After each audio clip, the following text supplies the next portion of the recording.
I'm Tracy Sabol. Tonight on EWTN News Nightly, public remarks. What President Joe Biden is saying about the impeachment inquiry from Republicans, immigration and the economy. Lawmakers examine the situation on the border and its impact on taxpayers. Faithful on the field. A closer look at several recent examples of athletes who displayed their faith in public. And here's the kicker. A former Brazilian soccer star embraces his new Catholic faith. These stories and more tonight. From EWTN, the Global Catholic Network, this is EWTN News Nightly.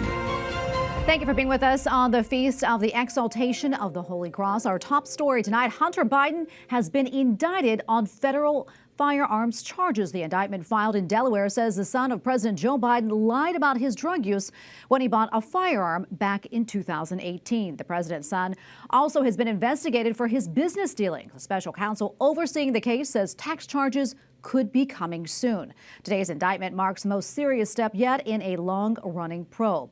While the Biden administration keeps pushing its abortion agenda, Vice President Kamala Harris is now targeting young people at large-scale campus events in a tour aimed directly at college students. This as pro-life groups try to convince women not to end, but to save their babies' lives. White House correspondent Owen Jensen reports. Owen? That's right, Tracy. Good evening to you. Tonight, the White House calling it Vice President Harris's Fight for Our Freedoms college tour. And tonight, for pro-lifers, it's yet another challenge to battle back against in the fight for the unborn.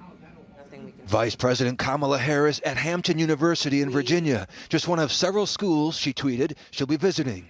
The administration says thousands of students will be brought together in the fight for what it calls reproductive freedom. Let the individual make that decision, but not the government. Earlier, the White House releasing a statement previewing the tour, writing, in the wake of the Supreme Court's decision overturning Roe v. Wade, nearly 28 million women of reproductive age live in a state with an abortion ban. The freedoms that are under attack right now in our country are very real. Meanwhile, pro-life organizations, more than a year after the Dobbs decision, continue pushing to save lives and pass more pro-life legislation. On the SBA Pro-Life America website, this plea, urgent, stand for life, and fight the Biden administration's radical agenda of death. Help us protect mothers and their unborn babies today by standing on the front lines for life and fighting for a pro-life America in 2024. President Joe Biden repeated his support for abortion during a campaign fundraiser last night in Virginia. He called for Roe v. Wade to be restored. And regarding the impeachment inquiry, he criticized House Republicans, saying, I don't know quite why, but they just knew they wanted to impeach me. And now, the best I can tell, they wanted to impeach me because they want to shut down the government. Today, the president in Maryland promoting his economic plan. It's about investing in America and investing in Americans, American people. But more news on the inflation front tonight. U.S. wholesale prices increased in August. That's a sign inflation remains persistent despite the Fed hiking interest rates. At the White House, Owen Jensen, EWTN News Nightly. Planned Parenthood says that it will resume offering abortions in the state of Wisconsin. Abortions had been halted there following the overturning of Roe v. Wade back in June of 2022. A recent ruling opened the door for abortions to resume. The case is likely to reach the state's Supreme Court, which recently flipped to liberal control. U.S. Border Patrol agents are seeking an uptick in illegal crossings into the country. Since President Biden took office, that number has topped 8 million people. But what effect does illegal migration have on the U.S. economy? Capitol Hill correspondent Eric Rosales has more on that. Good evening, Tracy. 8 million people. Let's think about that number. That's more than the population of 38 U.S. states. So how much is this illegal immigration costing U.S. taxpayers? A lot. Republicans say, especially with the Biden administration providing things such as housing, large money payouts, and even cell phones to illegal migrants. A hearing took place this week, which took a closer look. These expenditures are in addition to the commonly accepted costs that illegal aliens impose on American society by participation in our education and healthcare systems. And overall, illegal immigration is estimated to cost taxpayers $150.7 billion per year. Experts say the Department of Homeland Security has started an outreach program encouraging illegal migrants to apply for work permits. But just this week, a federal judge ruled against a plan to offer deportation relief and work permits to immigrants brought to the U.S. illegally as children. Of the 9 million who are working in the United States who are here illegally, millions of them do have work authorization. That's one of the great contradictions. You're not allowed to be here. You're not supposed to be here, but we let you work here. Democrats say the Trump administration created policies driven by fear, and immigration, legal or not, benefits American workers and the U.S. economy. As president, Donald Trump cut off most legal immigration and increased travel restrictions on immigrants during the pandemic. Consequently, the U.S. economy saw lasting harms from those missing immigrant workers. They add the U.S. immigration system must be reformed. It's been 30 years. I was part of the Gang of Eight. We put together a comprehensive immigration bill. It took months to do it, put it on the floor, and passed it with a bipartisan roll call, and it was defeated in the House by a Republican speaker. Speaking of border security, Durbin says now's the time for immigration reform. Your thoughts on that? Well, the Biden administration hadn't done a damn thing on immigration reform. They produced an immigration plan that only the hard left would love. The U.S. Conference of Catholic Bishops has long called for immigration reform by Congress. The bishops say all migrants, including those here illegally, should be treated with dignity and be given a legal pathway to citizenship in a timely manner. At the Capitol, Eric Rosales, EWTN News Nightly. In Libya, the death toll from the flooding has reached now more than 11,000 people. Officials say another 10,000 are missing. Residents now say they heard a loud explosion on Sunday night, believed to be the dams collapsing. Search and rescue efforts continue. North Korea's leader continues his visit to Russia today. He was set to visit the country's Pacific Fleet and the site where fighter jets are built. The trip is causing concern for many, including South Korea. This follows the meeting between Kim Jung Un and Russian President Vladimir Putin on Wednesday. The two reportedly discussed the war in Ukraine and possible arms exchanges, as well as the sharing of military technology. Meantime, the Kremlin says Putin will visit North Korea in October. And joining us now is Timothy Cho, a North Korean human rights activist and Secretariat UK All-Party Parliamentary Group on North Korea. He is also a two-time defector from North Korea. Timothy, great to have you on with us today. It is an honor. First off, I want to get your thoughts on this meeting between Vladimir Putin and Kim Jung Un. And also, what are your concerns about it? Thank you for having me. I do actually concern about it because every single weapon, if they exchange between Russia and North Korea, and all that North Korean weapons possibly be used in Ukrainian war, which might kill ordinary citizens in Ukraine, more refugees, as we have already over 7 million refugees from Ukraine, that could cause far more insecurity in an European continent. Of course, we have to think of it. But what also I am seeing this picture of it, and we recently saw between US, South Korea, and Japan, that picture of summit. And this picture, what Kim tried to show to the world as North Korea, Russia, and perhaps with China alongside.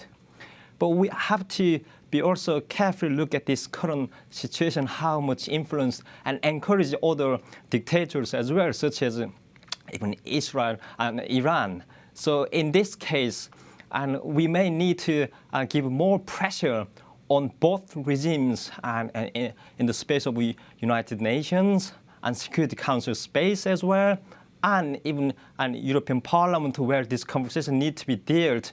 And if we could give further what on the sanctions, such as North Korea's illicit activities and economic network, we need to further engage and take more actions, actually. And because that goes not only on the Korean Peninsula, what North Korea's involvement, continuing development in the weapon of mass destructions, and who is for, actually. And that does not still protect its own people who are still going through hunger and starvation situation, while the regime continue to focus on investing into these weapons. And I am really urging and encouraging the international community, particularly Security Council members, including US, France, and UK, should more consider what they could do within the Security Council space and United Human Rights Council sessions, and that debate must go far more effectively. Also encouraging the European Union to do more activities and take some actions on it, where North Korea engaged and still with a number of European countries and embassies are there, and this conversation must be held effectively and responsibly. After all, North Korea still does not take primary responsibility to protect its own people. Timothy, you have a very unique perspective on all of this, as you're originally from North Korea and you escaped from the DPRK twice. Can you give us a very quick snapshot of what life is like, that is, for people there, and a little bit about what you experienced? Well, thank you for asking that question. Having said, I escaped twice, and I was imprisoned 4 times during that journey, 3 times in China, and 1 time was in North Korea. And if I give you just this picture as a whole world to know, we still don't know what's going on in the life and people inside North Korea, because it is a large prison country which have complete information blockaded from both inside and outside. We had a number of these issues among in the UK. One of the issues in British media raised only several weeks ago about a 2-year-old boy was sent to prison camp because his parents had Bible and the Bible was discovered. Simply, it doesn't really make sense, because the family had a Bible and that 2-year-old boy was sent to prison camp alongside his family. But for us, people come from North Korea and live there, it is very normal thing we thought, because of the life we were born in this largest prison country, which have 25 million people, we thought that was normal. But that's not. And during my first escape, which I saw outside the world of North Korea, was different, and I was shocked. And second escape, then I wanted to survive, because the light and freedom was worthwhile, and to sacrifice my own journey through 4 times imprisonment. And I am grateful while I am here, and at the same time, this is what I'm doing to advocate for my brothers and sisters who cannot speak for themselves. We can do far more, and if it's not individually struggle to approach regimes like North Korea, but we also have international community, that space we cannot waste, and that can utilize and efficiently use, and whichever way approach all resources. But I'm also encouraging you to please pray for our persecuted brothers and sisters in North Korea who are still in prison camp even, or because of their faith, they are going to be executed or end up in a prison camp. Well, Timothy, thank you so much for sharing all of that with us. And you have such an incredible story. I'm so sorry that we're out of time, and hopefully we can get you back on and talk to you a little bit more. Again, thank you and God bless you. Thank you. And we have still a lot more to come here on EWTN News Nightly, including cause for concern, a closer look at a recent study on human embryos, and getting ready. Women prepare for their important role in the upcoming Synod.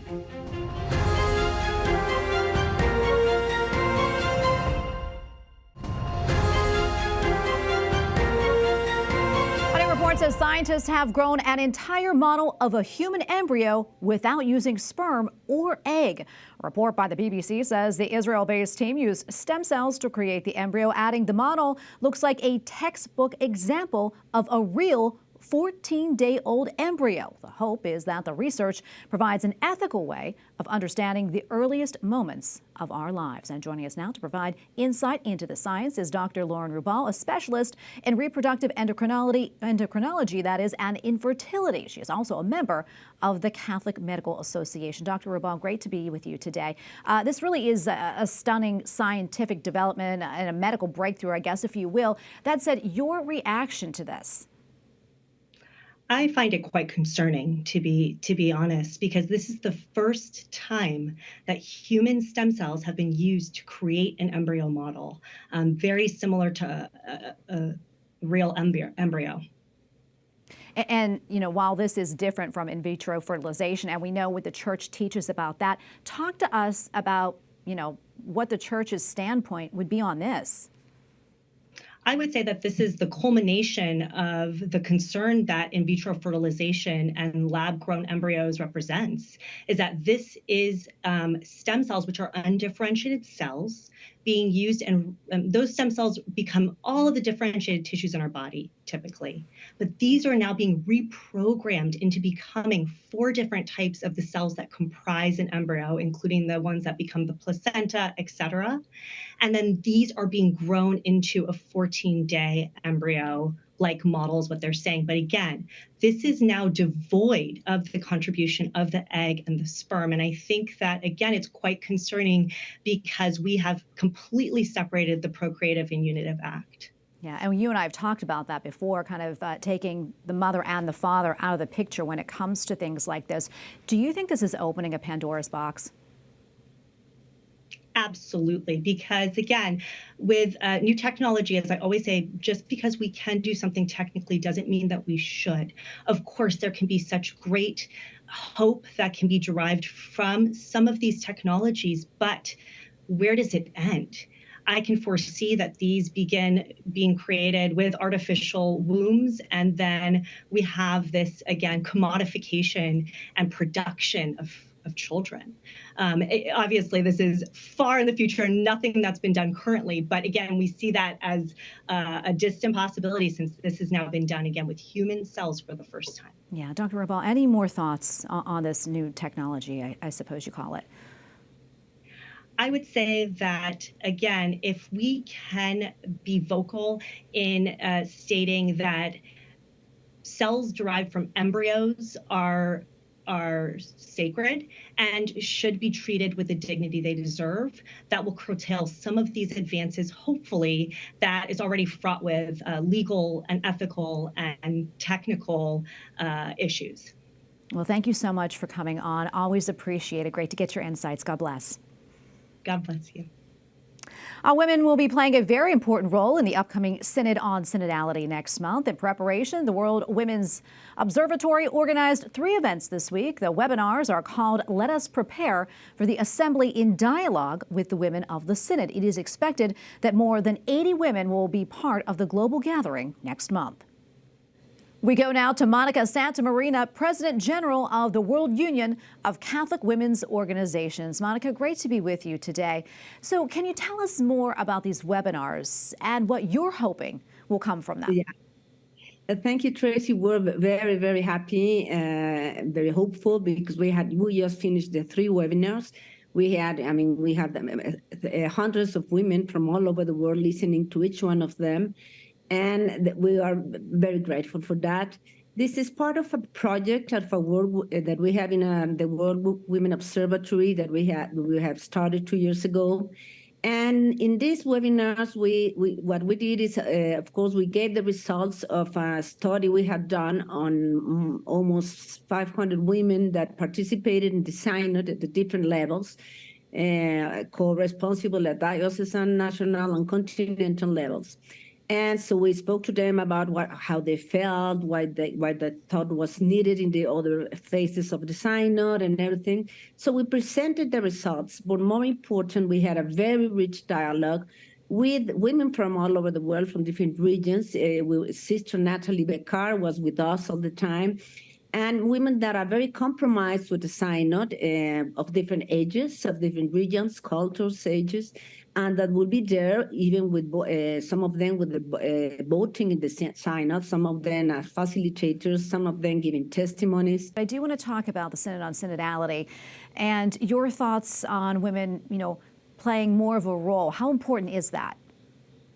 It's very important. We think that the presence of women now in the Synod will help us to make the people in the Synod the correct discernment of the contributions, services, and ministries traditionally denied to women, in which they can participate according to their baptismal dignity, their vocation, and talents.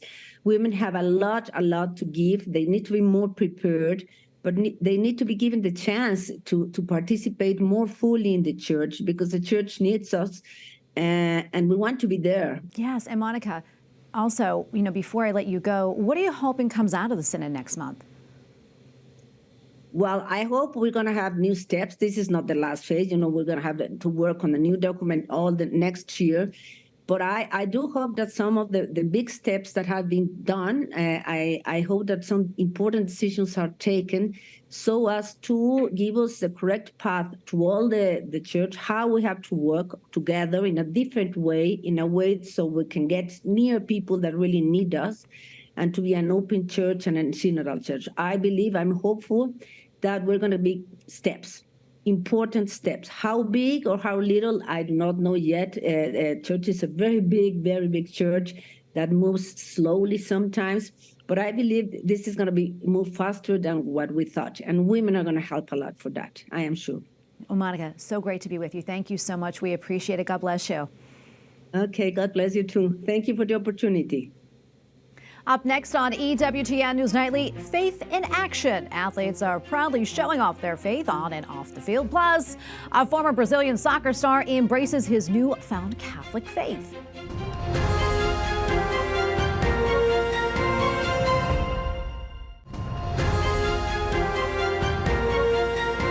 It has been a busy few days at the intersection of faith and sports. 19-year-old Coco Gauff, a devout Christian, won the U.S. Women's Open tennis title last Saturday. Afterwards, ESPN referenced her taking a moment to soak it all in. However, she was actually praying, a point made by NFL Hall of Famer Tony Dungy on social media. The following day, Demario Davis, a linebacker for the New Orleans Saints, began a post-game news conference by praising God. This after his 4-year-old made a remarkable recovery from a lengthy epileptic seizure. We go now to Riley Gaines, a 12-time All-American swimmer at the University of Kentucky and the leader of Save Women's Sports. Riley, always great to be with you. I want to talk first about Coco, an incredible athlete, as we know.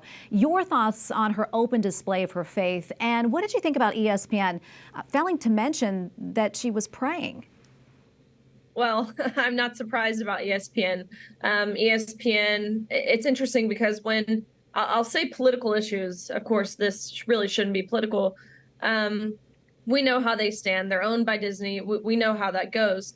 But I will say, seeing Coco do that at only 19 years old, I believe, I mean, that's a breath of fresh air. She displayed so much wisdom and maturity for her age. And one thing she said, which I took very well to, I mean, it just spoke to me, is she said she doesn't pray for results. She prays for strength, and whatever happens, happens.